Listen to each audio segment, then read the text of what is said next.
Siam kasayon sen syardon bor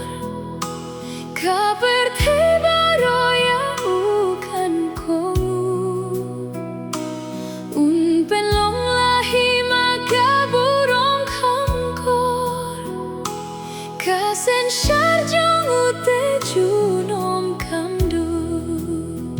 Ngidang yai ap yai pilenti Kajingwan narsin jong me ko kenra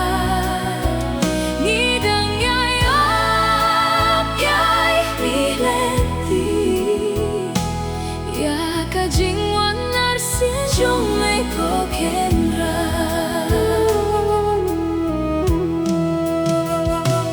Ablay borbah jong imen no venno Kajing kermen jong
Kajingwan narsin jong me ko kenra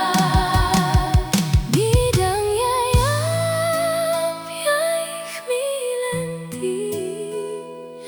Ya kajingwan narsin jong me ko kenra